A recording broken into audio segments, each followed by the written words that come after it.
কোরআনে পাক আল্লাহ রাব্বুল আলামিনের তরফ থেকে অবতীর্ণ করা হয়েছে।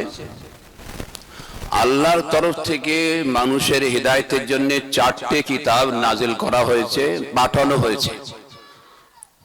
কটা কিতাব ভাই? তাওরাত, জাবুর, ইনজিল, আর একটা কি? জোরে বলুন। কোরআনে পাক 4টে কিতাব নাজিল করা হয়েছে। যেখানে অবতীর্ণ করা হয়েছিল সেখানে 4টে কওম বাস করতেন। ইহুদ, নাসারা, মুশরিকিন। কটা? 3টে হলো। আর একজন কারা? মুসলমান। 4টে কিতাব আল্লাহর তরফ থেকে অবতীর্ণ করা হয়েছিল। শেষ কিতাব যেখানে অবতীর্ণ করা হয়েছিল 4 কওম সেখানে বসবাস করতেন। ইহুদ, নাসারা, মুশরিকিন। কোরআনকে যখন অবতীর্ণ করা হয়েছিল, আল্লাহ রাসূল সাল্লাল্লাহু তাআলা আলাইহি সাল্লাম কাবা শরীফে দাঁড়িয়ে কোরআন তিলাওয়াত করতেন। কোরআন শুনে অগণিত মানুষ মুসলমান হয়ে যেতেন। এই কোরআনের সব থেকে বড় শত্রু হিসেবে 4 জন দাঁড়িয়েছিল। কজন দাঁড়িয়েছিল? আবু জেহেল, আবু লাহাব, উতবা আর শাইবা। এই 4 জন মিলে পরামর্শ করেছে কোরআন কাউকে শুনতে দেওয়া হবে না। অথচ ওই 4 জনই রাতের গভীরে কাবা শরীফে যখন আল্লাহর রাসূল কোরআন তিলাওয়াত করতেন, এই 4 জন লুকিয়ে লুকিয়ে ঘর ছেড়ে আর কাবা শরীফের পাশে লুকিয়ে আল্লাহর রাসূলের কোরআন শুনতেন। ফেরার পথে দেখা হয়েছে, কোথায় গিয়েছিলে? যখন ভিতরের কথা খুলে পড়লো, আবার 4 জন বসে অঙ্গীকার করলো আগামী দিনে আর আসা হবে না। আমরা যাদেরকে মানা করি সেই কোরআন আমরা শুনতে এসেছি। আবার দ্বিতীয় দিন ওই 4 জনই কাবা শরীফে আসে।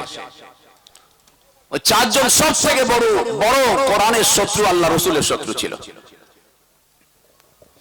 তারা গবেষণা করে, তারা পরামর্শ করে ফয়সালা করলো আর যাওয়া হবে না, আর আমরা ঘোষণা করে দিই কোরআন কেউ শুনবে না। তবে 4 জন সবাই ওইখানে বসে অঙ্গীকার করলো এটা কিন্তু মুহাম্মাদের কালাম নয়, আল্লাহর কালাম, এর মধ্যে কোনো সন্দেহ নেই।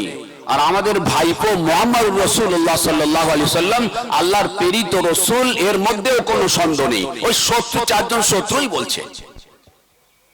তারা জানে আল্লাহর কালাম এবং নবী আল্লাহর তরফ থেকে নবী।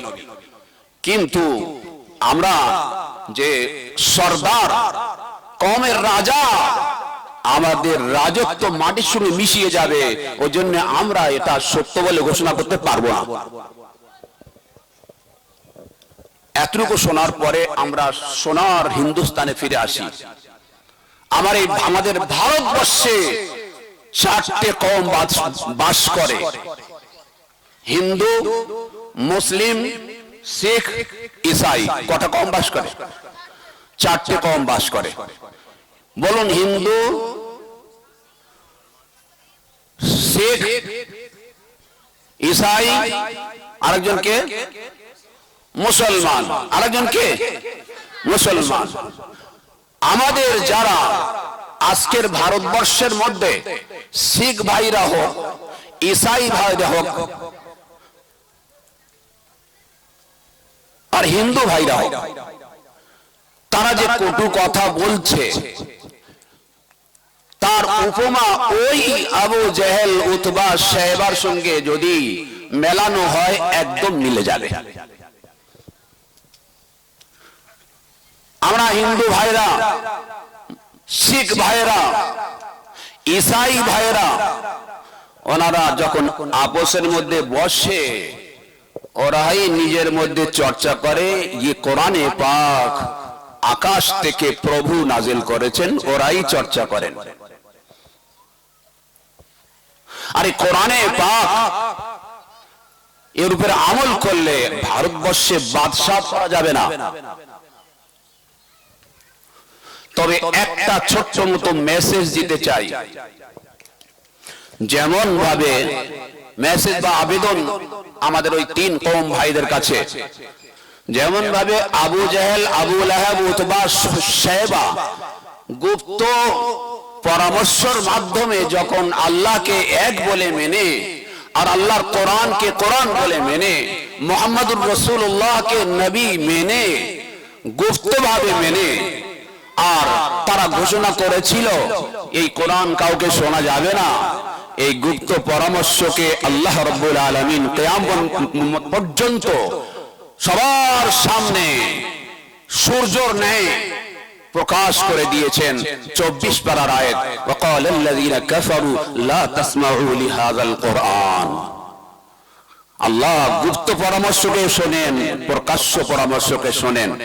তবে ভারতবর্ষের ওই তিন কওমের ভাইদের মধ্যে যারা এই কথা বলছেন, মাদ্রাসায় এমন এমন তৈরি হয়, তো তাদের পরামর্শের ভিতরে এই পরামর্শটা লুকিয়ে আছে।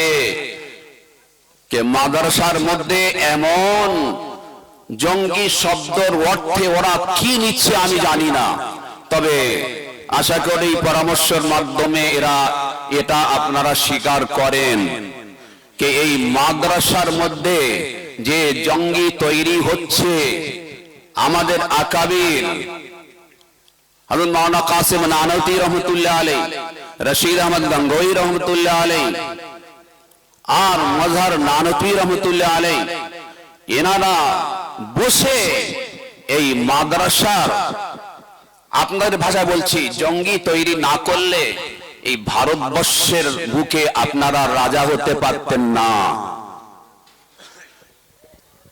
যখন আমাদের জঙ্গি বলছেন, তো হ্যাঁ আমরা জঙ্গি, তবে হিন্দু ভাইদের পক্ষে আমরা জঙ্গি নই, শিখ ভাইদের মোকাবেলায় আমরা জঙ্গি নই, আর ঈসাই ভাইদের বিরুদ্ধে আমরা জঙ্গি নই।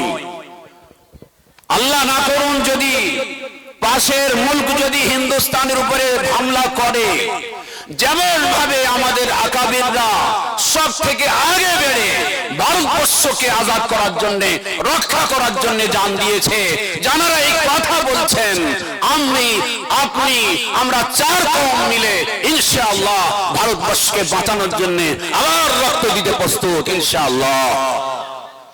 তো তবে মনে রাখবেন, আবু লাহাব, আবু জেহেল, উতবা, শায়বা গুপ্ত পরামর্শকে আল্লাহ কোরআনে প্রকাশ্য করে কিয়ামত পর্যন্ত লোকের মুখে আনিয়েছেন, আনবেন।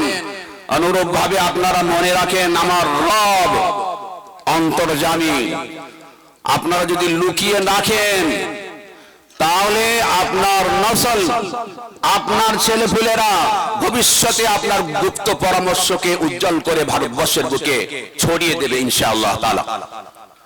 আমি যে চারটি কিতাবের কথা বলেছিলাম, সে চারটি কিতাবের মধ্যে কোরআন, তাওরাত, জবুর আর ইনজিল। আমাদের ওই ভাইরা যারা কটু কথা বলেন, ওনারা আমাদেরই ভাই, তারা নিশ্চয়ই জানেন তাওরাত, জবুর, ইনজিল এখন সেই অবস্থায় নেই। কোরআন, জবুর, কোরআন ছাড়া তাওরাত, জবুর, ইনজিলের মধ্যে পরিবর্তন করা হয়েছে। কিছু মনগড়ত কথা ঢুকিয়ে দেওয়া হয়েছে, আর কিছু ভালো কথা বের করে দেওয়া হয়েছে। এই জন্য তাওরাত, জবুর, ইনজিল নিজের যে আল্লাহ যে অবস্থায় নাজিল করেছিলেন সেই অবস্থার মধ্যে নেই। এটাও আমাদের ওই ভাইরা যারা কটু কথা বলছেন, এখান থেকে শিখে আর আসল কথাটা লুকিয়ে রেখে, আর এই বাক্যাংশের মধ্যে একটা বাক্য বলছে যে মাদ্রাসার জঙ্গি তৈরি হচ্ছে, কিন্তু আপনারা কথা লুকিয়ে রেখে বলছেন।